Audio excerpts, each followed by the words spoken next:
Hello दोस्तों, Kota technical में आपका स्वागत है। इस वीडियो में हम जानेंगे रिमोट सेंसर के साथ स्प्लिट एसी की सीएसआर वायरिंग। सीएसआर का पूरा नाम क्या होता है दोस्तों? कैपेसिटर स्टार्टिंग रनिंग वायरिंग, मतलब कि दो कैपेसिटर वाली वायरिंग सीएसआर वायरिंग कहलाती है। इसमें दो कैपेसिटर लगते हैं, रनिंग कैपेसिटर, स्टार्टिंग कैपेसिटर। और किसके माध्यम से लगते हैं? ये वोल्टेज रिले के माध्यम से लगते हैं। तो दोस्तों वीडियो को ध्यान से देखिए लास्ट तक, तो आपको बहुत अच्छी तरीके से समझ में आ जाएगा।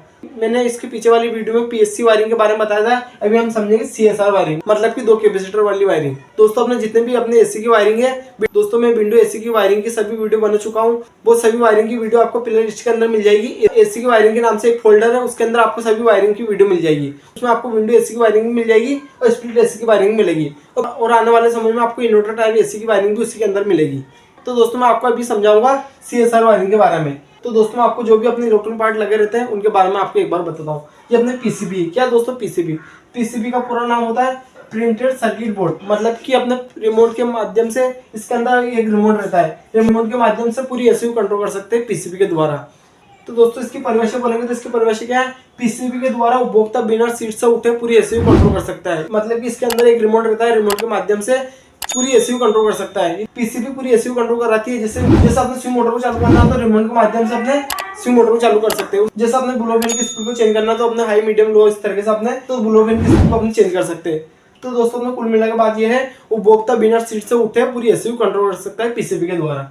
ठीक है दोस्तों, उसी तरीके से ब्लो फैन क्या होता है? रूम के अंदर गर्म हवा खींच कर ठंडी हवा फेंकने का अपने ब्लो फैन के माध्यम से किया जाता है। दोस्तों आपको पता है अपनी लंबी साइज में रहती है स्प्लिट एसी। तो दोस्तों अपने जो ऊपर से जो गर्म हवा खींचता है एसी, वो अपने ब्लो फैन के माध्यम से खींचता है। जो अपने ग्रिल के यहाँ से ठंडी हवा निकलती है वो अपने ब्लो फैन के माध्यम से निकलती है। इसका कुल मिलाकर काम ये है, रूम के अंदर गर्म हवा खींच कर ठंडी हवा फेंकना का अपने ब्लो फैन के माध्यम से किया जाता है। उसी तरीके से दोस्तों स्विंग मोटर क्या काम होता है? स्विंग मोटर का काम होता है दोस्तों हवा को दिशा देने का अपने स्विंग मोटर का होता है। स्विंग मोटर दोस्तों अपने 220 वोल्ट पे काम करती है। इसका आरपीएम अपने 4 से 6 होता है, मतलब कि 1 मिनट के अंदर अपने 4 से 6 बार अपने ऊपर नीचे घूमेगी है। तो ठीक है दोस्तों, स्विंग मोटर का काम होता है ग्रिल के माध्यम से हवा को दिशा देना का। तो उसी तरीके से दोस्तों कंप्रेसर मोटर क्या काम होता है? एक तरफ से गैस को खींचना, दूसरी तरफ गैस को फेंकना काम अपने कंप्रेसर मोटर का होता है। ये एक तरह की मोटर होती है, इसमें न्यूट्रल फेज की सप्लाई मिलती है तभी अपने कंप्रेसर मोटर चलती है। और अपने एसी के अंदर कौन सा कंप्रेसर प्रयोग करते हैं? एसी के अंदर अपने रोटरी कंप्रेसर प्रयोग करते हैं। और फ्रिज के अंदर अपने रेसिप्रोकेटिंग कंप्रेसर प्रयोग किया जाता है। तो दोस्तों उसी तरीके से कंडेंसर फैन का क्या काम होता है? कंडेंसर को ठंडा करने के लिए कंडेंसर फैन का प्रयोग करते हैं। दोस्तों मैं आपको बताता हूँ, अपने मेकिंग सिस्टम के अंदर आपने समझा होगा। तो दोस्तों आपको पता है अपने जब सिस्टम काम करता है, जब अपने एसी काम करते हैं उस टाइम पर अपने कंडेंसर गर्म रहता है, तो उसे ठंडा करने के लिए अपने कंडेंसर फैन का प्रयोग करते हैं। ठीक है दोस्तों, उसी तरीके से वोल्टेज रिले क्या काम होता है? रनिंग कैपेसिटर और स्टार्टिंग कैपेसिटर को एक साथ मिलाकर कंप्रेसर मोटर को चलाने के लिए वोल्टेज रिले का प्रयोग किया जाता है। ठीक है दोस्तों, रनिंग कैपेसिटर और स्टार्टिंग कैपेसिटर को एक साथ चलाकर, दोनों को एक साथ जोड़कर या दोनों को एक साथ चलाकर कंप्रेसर मोटर को चलाने के लिए वोल्टेज रिले का प्रयोग किया जाता है। तो ठीक है दोस्तों, मैं आपको इसकी वायरिंग करके बताता हूँ। किसी भी चीज के अपने न्यूट्रल फेज के माध्यम से वायरिंग करते हैं। वो एक और वायर रहता है अपना अर्थ का वायर कहीं बॉडी में लगा दिया जाता है, उसका अर्थ का काम अपना खत्म हो जाता है। जैसे अपने इंडोर के अंदर अपने कहीं भी इस तरीके से अपने बॉडी के अंदर लगा देंगे, उसी तरीके से अपने आउटडोर के जंक्शन में इन कराएंगे और आउटडोर के जंक्शन से अपने निकाल कर कहीं भी अपने बॉडी में इस तरीके से अपने लगा देंगे। ये दोस्तों ऊपर की तरफ लगाएंगे तो अपने जगह से अपने वायर निकलेंगे। ठीक है दोस्तों, ये अपना अर्थ का काम खत्म हो चुका है। अब अपने न्यूट्रल फेज के माध्यम से वायरिंग करते हैं। तो दोस्तों अपने पीसीबी के अंदर अपने न्यूट्रल फेज की सप्लाई को इन कराएंगे। और कहाँ इन कराते हैं दोस्तों मैं आपको बताता हूँ, जहां पर अपने एल लिखा हुआ रहता है तो उस जगह अपने न्यूट्रल की सप्लाई को इन कराएंगे पीसीबी के अंदर। ठीक है दोस्तों, उसी तरीके से पीसीबी के अंदर अपने फेज का पॉइंट रहता है, जहां पर अपने पी लिखा हुआ रहता है, पीएच लिखा हुआ रहता है, वहां पर अपने फेज की सप्लाई को इन कराएंगे। ठीक है दोस्तों, तो दोस्तों अब इसके बाद क्या करेंगे? इंडोर के अंदर अपने जिसको न्यूट्रल की जरूरत है उसे अपने न्यूट्रल का पॉइंट दे देंगे। स्विंग मोटर भी अपने न्यूट्रल फेज के माध्यम से काम करती है, तो इससे भी अपने न्यूट्रल का पॉइंट दे देंगे कि अपने न्यूट्रल की सप्लाई जगह से जंक्शन से उठा लेंगे। दोस्तों मैं आपको बताता हूँ, अपने जंक्शन है, ये भी जंक्शन है, ये भी जंक्शन है। ये पीसीबी का जंक्शन है, ये अपने आउटडोर का जंक्शन है। दोस्तों अपने स्प्लिट एसी दो टुकड़ों में बटी रहती है। स्प्लिट एसी अपने दो टुकड़ों में बटी रहती है। इंडोर अपने घर के अंदर लगाया जाता है और आउटडोर अपने घर के बाहर एक छत पर लगाया जाता है। तो दोस्तों अपने इंडोर से जो आउटडोर में सप्लाई आती है वो एक जंक्शन के माध्यम से आती है। तो वो जंक्शन में अपने इन कराया जाता है। इस जगह से अपने जिसको न्यूट्रल फेज की जरूरत है उसे अपने यहाँ से सप्लाई दी जाती है। दोस्तों जंक्शन का नाम आपने सुना होगा, जैसे रेलवे जंक्शन, जैसे अपने जंक्शन है कोटा जंक्शन है, जयपुर जंक्शन, कोई भी जंक्शन है, यहाँ से अपने हर जगह ट्रेनों को घुमाया जाता है। उसी तरीके से दोस्तों इस जंक्शन के माध्यम से यहाँ से सप्लाई को घुमाया जाता है। ठीक है दोस्तों, तो दोस्तों उसी तरीके से अपने इंडोर के अंदर ब्लोअर फैन है, तो ब्लोअर फैन को भी अपने न्यूट्रल की जरूरत है। तो यहाँ जंक्शन से उठाएंगे और कॉमन वाल को अपने न्यूट्रल की सप्लाई दे देंगे। ठीक है दोस्तों, अपने दो उपकरण थे इसके अंदर, तो दोनों को अपने न्यूट्रल की सप्लाई दे चुके हैं। ठीक है दोस्तों, तो अपने पीसीबी के अंदर हाई मीडियम लो का पॉइंट रहता है, तो हाई को हाई से जोड़ देंगे और मीडियम को मीडियम से जोड़ देंगे और लो को लो से जोड़ देंगे। दोस्तों ये अपने स्टिकर रहता है इस जगह, तो उस पर देखकर अपने हाई को हाई से जोड़ देंगे, मीडियम को मीडियम से जोड़ देंगे, लो को लो से जोड़ देंगे। तो दोस्तों अपने बाई चांस कभी स्टिकर खुल जाता है, मिट जाता है, तो इसकी चेकिंग का वीडियो मैं बना चुका हूँ। अगर दोस्तों वो वीडियो आपको देखनी हो तो दोस्तों 6 वायर की मोटर की चेकिंग और कोटर टेक्निकल पीछे लिखिए, तो आपको ये चेकिंग की वीडियो मिल जाएगी। उसमें आपको देख कर पता चल जाएगा कौन सा अपना कैपेसिटर का, कौन सा अपना हाई का है, कौन सा मीडियम का, कौन सा रनिंग का है, कौन सा कॉमन का रहेगा। तो दोस्तों आप सर्च भी कर सकते हैं 6 वायर की मोटर की चेकिंग और पीछे कोटर टेक्निकल लिखिए, तो आप आसानी से अपने हाई मीडियम लो चेक कर सकते हैं वो वीडियो देखकर। तो ठीक है दोस्तों, उसी तरीके से पीसीबी के अंदर अपना स्विंग का पॉइंट रहता है, तो यहाँ से अपना स्विंग का पॉइंट उठाएंगे, अपने स्विंग मोटर को दे देंगे, स्विंग वाला पॉइंट को स्विंग मोटर में जोड़ देंगे और हाई मीडियम लो को हाई मीडियम लो के अंदर जोड़ देंगे। तो दोस्तों अपनी इंडोर की वायरिंग कंप्लीट हो चुकी है, अपना आउटडोर की वायरिंग बाकी है। ठीक है दोस्तों, अब अपने आउटडोर में अपने न्यूट्रल फेस की जरूरत है। और न्यूट्रल फेस कहाँ से लाएंगे, कि अपने पीसीबी के अंदर मैंने बताया था आपको जैक्सन है, तो इस जैक्सन से अपने न्यूट्रल की सप्लाई को उठाएंगे, तो ये अपने आउटडोर के अंदर जो जैक्सन है इस जगह अपने इन करा देंगे। ठीक है दोस्तों, उसी तरीके से पीसीबी के अंदर अपने कंप्रेसर का पॉइंट रहता है, पीसीबी के अंदर अपने कंप्रेसर का पॉइंट रहता है, उस पर अपने COMP या पूरा कंप्रेसर भी लिखा हुआ रहता है। तो यहाँ से अपने फेस की सप्लाई को उठाएंगे और अपने जैक्सन है आउटडोर के अंदर, उस जैक्सन में अपने इन करा देंगे। ठीक है दोस्तों, इस जगह अपने इन करा देंगे। तो अपना आउटडोर के अंदर अपने न्यूट्रल फेस की सप्लाई आ चुकी है। अब क्या करेंगे, अपने वोल्टेज रिले लगा हुआ है, तो दोस्तों अपना आउटडोर के अंदर न्यूट्रल फेस की सप्लाई आ चुकी है। अब अपने वोल्टेज रिले लगा हुआ है, तो अपने वोल्टेज रिले के माध्यम से अपने कंप्रेसर को न्यूट्रल की सप्लाई मिलती है। ठीक है दोस्तों, उसी तरीके से अपने कंडेंसर फैन है, तो इससे भी हमें न्यूट्रल फेस की जरूरत है। तो आप इसके बारी बारी से मैं आपको वायरिंग करके बताता हूँ। ठीक है दोस्तों, मैं आपको एक बार न्यूट्रल की वायरिंग करके बताता हूँ। तो न्यूट्रल का पॉइंट यहाँ से उठाएंगे, जैक्सन से न्यूट्रल का पॉइंट उठाएंगे और वोल्टेज रिले का 5 नंबर पे देंगे। ठीक है दोस्तों, न्यूट्रल का पॉइंट जैक्सन से उठाएंगे, वोल्टेज रिले का अपने 5 नंबर पे देंगे।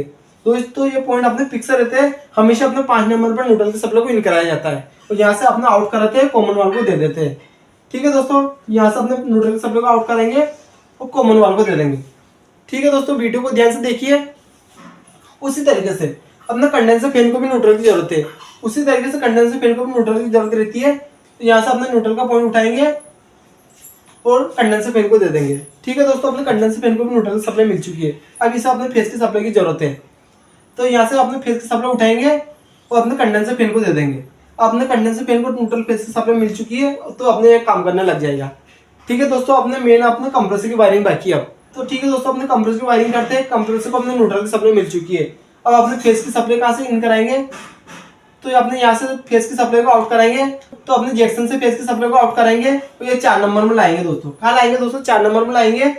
और अब ध्यान से समझना दोस्तों, रनिंग कैपेसिटर का एक वायर अपने 2 नंबर में लगाएंगे, रनिंग कैपेसिटर का एक वायर अपने 2 नंबर में लगाएंगे। उसी तरीके से स्टार्टिंग कैपेसिटर का एक वायर अपने 1 नंबर में लगाएंगे। दोस्तों वीडियो को ध्यान से देखिए, तभी आपको समझ में आएगा। दोनों कैपेसिटर का एक एक वायर अपने 2 नंबर 1 नंबर में जोड़ दिया। ठीक है दोस्तों, अब इसके बाद क्या करेंगे, दोनों कैपेसिटर का एक एक वायर और बाकी अपने, तो दोनों कैपेसिटर का एक एक वायर अपने 4 नंबर में आ जाएगा। ठीक है दोस्तों, दोनों कैपेसिटर का एक वायर अपने 4 नंबर में आ जाएगा।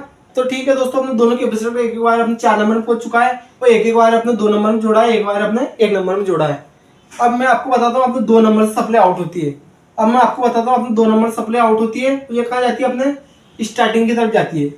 ठीक है दोस्तों, 2 नंबर सप्लाई आउट होती है, अपने स्टार्टिंग की तरफ जाती है। कंप्रेसर का जिधर अपने स्टार्टिंग का पॉइंट है उधर की तरफ जोड़ देंगे 2 नंबर से उठाकर, और अपने 4 नंबर से उठाएंगे, और अब 4 नंबर से उठाकर अपने रनिंग वाले की तरफ जोड़ देंगे।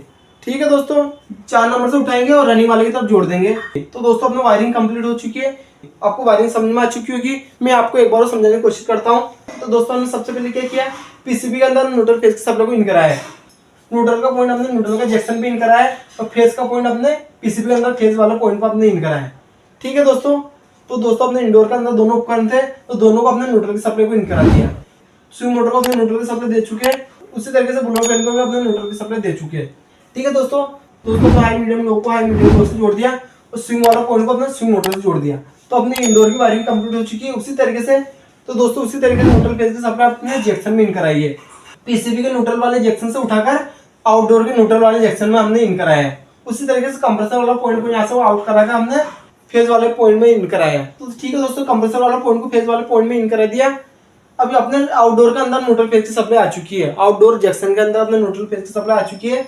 इसके बाद क्या किया, न्यूट्रल का पॉइंट अपने कंडेंसर फैन को दिया और न्यूट्रल का पॉइंट अपने 5 नंबर में दिया और 5 नंबर से उठाकर अपने कॉमन वालों को दिया। ठीक है दोस्तों, तो दोस्तों उसके बाद क्या किया, फेज वाले सप्लाई को अपने कंडेंसर फैन को दिया। तो अपने कंडेंसर फैन को न्यूट्रल फेज की सप्लाई मिल चुकी है। उसी तरीके से आगे की तरफ उसी तरीके से फेज वाले सप्लाई को अपने 4 नंबर में इन कराया, फेज वाले सप्लाई को अपने 4 नंबर में इन कराया। ठीक है दोस्तों, दोनों कैपेसिटर का एक एक वायर है, रनिंग को स्टार्टिंग 2 कैपेसिटर है, तो दोनों कैपेसिटर का एक एक वायर अपने 4 नंबर में लाए।